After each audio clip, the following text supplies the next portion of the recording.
Hey guys, kumusta kayong lahat? So, welcome sa isa na namang luto serye. At ako po ang inyong lingkod, Maria Mini Vlog. And balik tayo sa ating video. Time check muna pala tayo. Bali, 15 minutes before 3 a.m. And ito, bago ako matulog, kahit antok na. Gusto ko muna mag-voice over kahit isang video lang.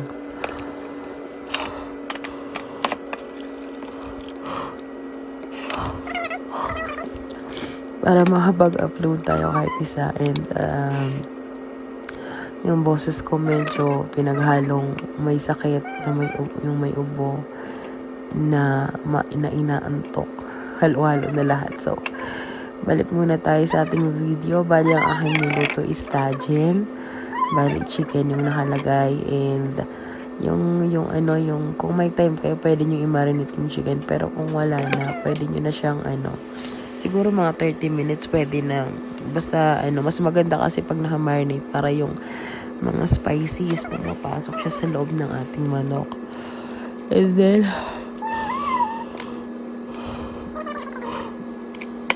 tapos bali dyan kasi nilagay ko na yung tomato. Potato.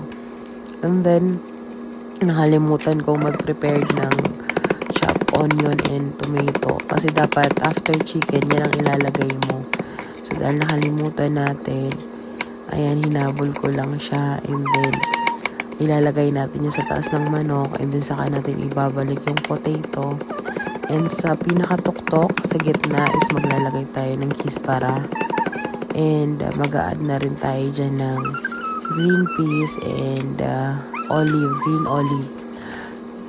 And then naglalagay din ako dyan ng cherry tomato. Pero optional lang yung cherry tomato Kasi meron na tayong sliced tomato na nakalagay sa ilalim bago yung chicken. And meron na din tayong chopped tomato. So, okay lang kahit hindi kayo maglagay ng cherry tomato. And also, pag lulutuin nyo siya, dapat make sure nyo na yung apoy is very low and dapat meron kayong halida or meron kayong parang yung silver na inilalagay sa ilalim ng clay pot. Kasi yung clay pot natin is very sensitive siya. Hindi siya pwedeng ang apoy is direct siya sa clay pot, kundi masisiya, bibiyak siya. So, dapat meron kayong nakalagay dyan na parang na silver or halida na para hindi siya masira yung natin, yung ating clay pot. So, balik tayo sa video. Ayan, so naglagay na tayo dyan ng kisbara. And then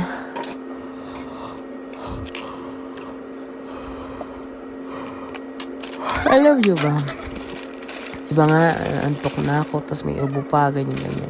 So, sabi ko, pag akit ko ng kwarto, matutulog na ako. Kaya lang sabi ko, kailangan ko mag-upload kahit isang video, kaya nag-edit ako.